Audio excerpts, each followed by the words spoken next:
Do, do, do, do, do, do, do, do, do. Good morning. Good morning. Thank you for joining me this morning. I think I had a good sleep last night. Went to sleep a little early. I was about to stay up just a little bit to do some grading, but I think I had to go to my mental stability and emotional stability to kind of do that because I was pushing myself. I was falling asleep and everything. So decided to go to sleep, which was really good.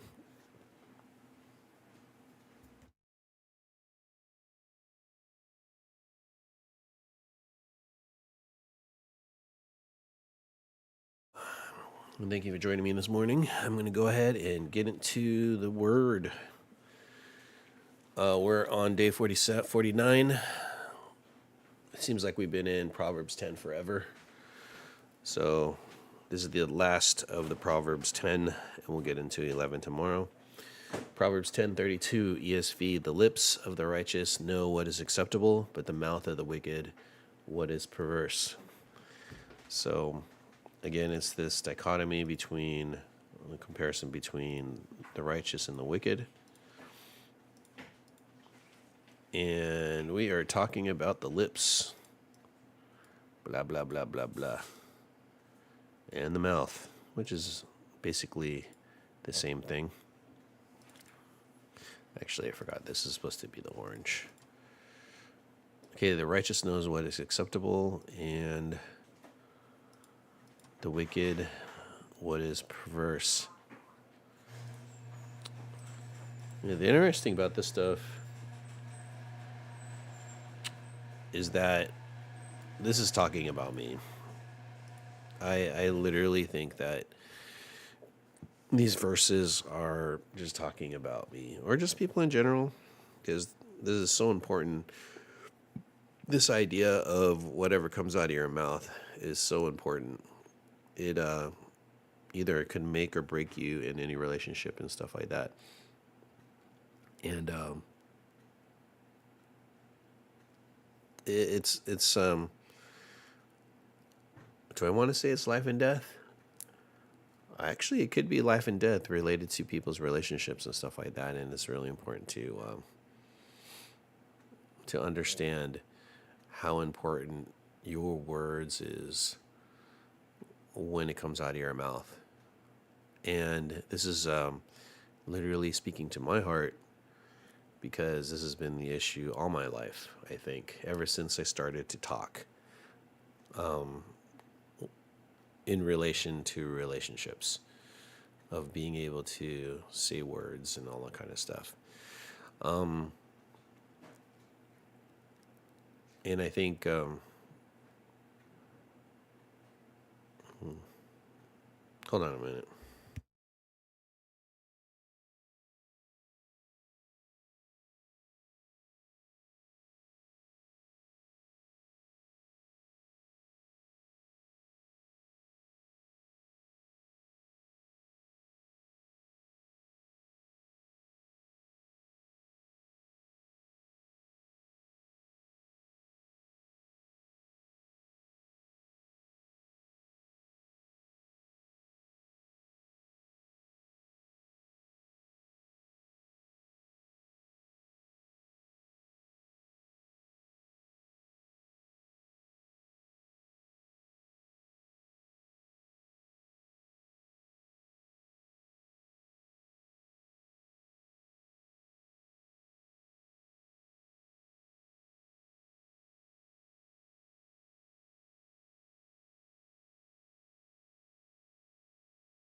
All right, let's get back into it. Um, near and dear, near and dear to my heart is my voice, because God is speaking to me. Because I just told you the other day I just got in trouble with my mouth, even as a grown ass man. Oh, sorry, would that be cut? Whatever. This is near and dear to my heart, and the people who speak as a righteous person, the person who is righteous and speaks and whatever comes out of their mouth should be something that is encouraging, uplifting, and just wholesome. It it's a life it's life-giving words that allows other people to be encouraged and to grow up. And so that's what it means to for people who are righteous when they speak. It is something to behold. Okay. In contrast, the wicked when they speak, it's perverse, it's mockery, it destroys, it's whatever perverse is. Actually, here, let me go ahead. What does it mean to be perverse? And actually, perverse doesn't sound very good. Willful distortion or turning away from God's righteous truth and moral standard, lies and everything. And so, yeah, it's something that I need to work on. It's not like saying I'm perverse, but I'm sarcastic, and then things just come out of my mouth. And so, if I am to kind of practice whatever's in my heart, because my heart actually is loving and uplifting, and I want to encourage and build up. And I'm also a discipler. I like to disciple and meet with people specifically on a regular basis to help them become disciples themselves, which is our great commandment, or commission. Make disciples. Oh, that's great commission. Commandment is love God, love others. Commandment is to make disciples of all nations. And so, if I am to be a man of God, a man who is righteous, then the things that come out of my mouth at all times is acceptable, is without blemish. It's yeah, as opposed to the other opposite is perverse and stuff like that. I actually looked up some verses which I think is appropriate. Colossians 4:6, let your speech always be gracious, seasoned with salt, so that you may know how you ought to answer each person. My childlike or childishness, youthfulness. So I have a kind of youthfulness about me. I have to own it. Even as I'm old, how old do you think I am? I'm old. Yeah. But what comes out of that also is just like quick words that is not gracious and seasoned with salt.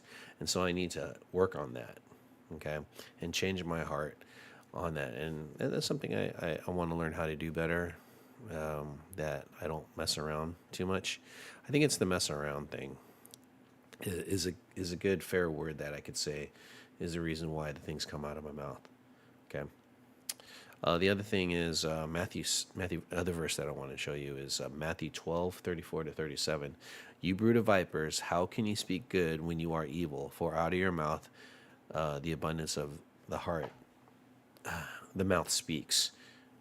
The good person out of his mouth, good treasures bring forth good. Oh, sorry.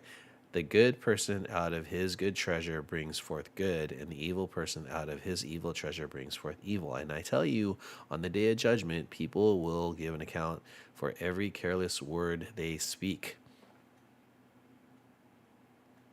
I don't know, is that every single word in the, like, thank God there's Jesus that would forgive you.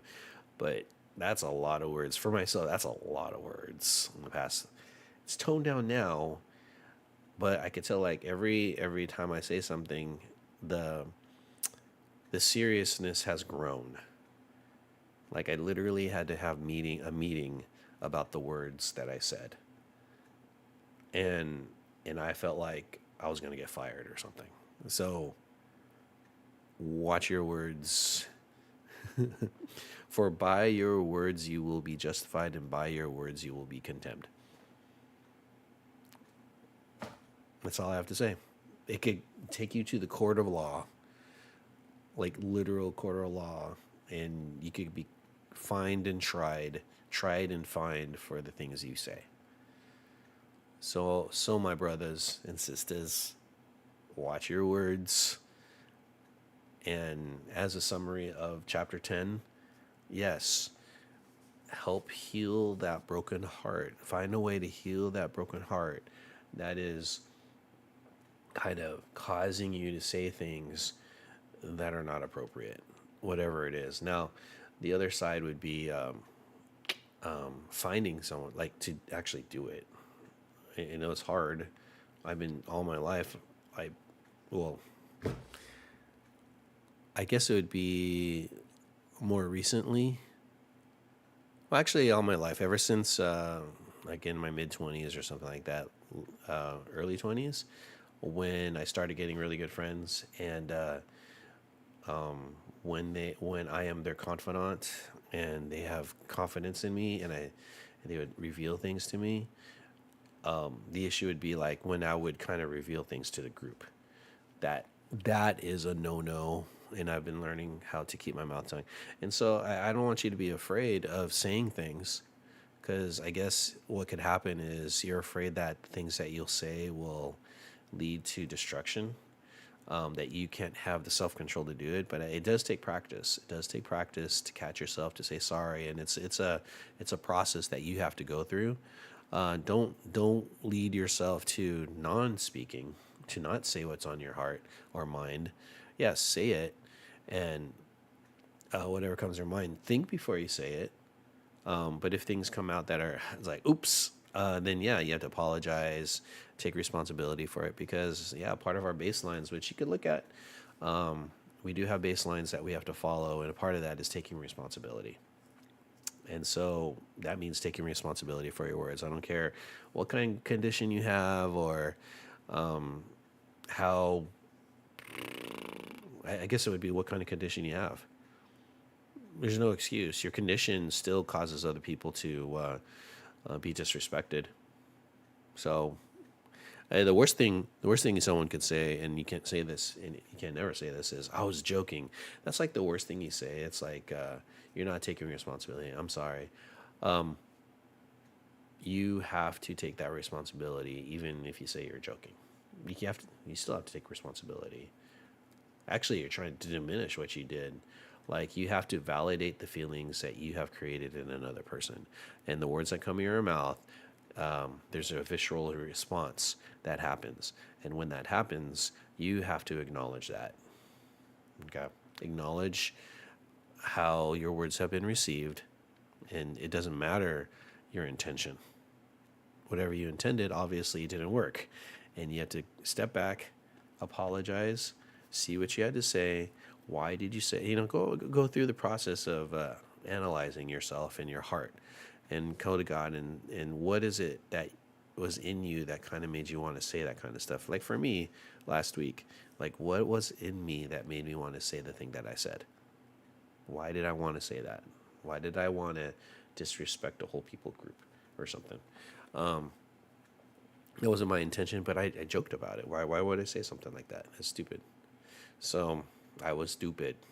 So I apologized for it, and I apologized to my whole class. It's just the way it is. Will I get a call from a parent? That was the other thing. Will I get a call from a parent? I didn't. But it's because I was able to apologize and all kind of stuff, and it's fine, whatever. But it does diminish the trust in the class. So it's something I need to work on again. I don't know. So be aware that your words are really important. One, to hear your thoughts in your heart, but two, you have to say it. You can't remain silent. Okay. Confront the people you have to confront. Ask for forgiveness with the people you need to ask for forgiveness with because of what things you said. Accept responsibility and follow the path of righteousness. Follow wisdom. These are things you have to do when you are of the wise and you're following God. Wisdom is right there. And what God wants you to do is to have whatever comes out of your mouth to be uplifting, correct, righteous, love, joy, peace, patience, kindness, all those things, the baselines. We could be gentle, peacefulness, reasonable, full of mercy, and sincere, nothing that will bring people down. even in a joke. That's like the worst. Oh, I was joking. That's so stupid. I feel so slimy when I hear that. It's like, what? I'm joking. It is not the way to go. So, chapter 10 of Proverbs, yeah, definitely a good reminder of how you should, your behavior with other people in relation to your words. I think it's really important. Will we come back to this idea of things that comes out of your mouth? Maybe. I haven't memorized Proverbs, so there's like a lot of Proverbs, so maybe we'll come back. But whatever the case, I'm glad you're with me. Have a good day, and I'll see you guys next time. Peace.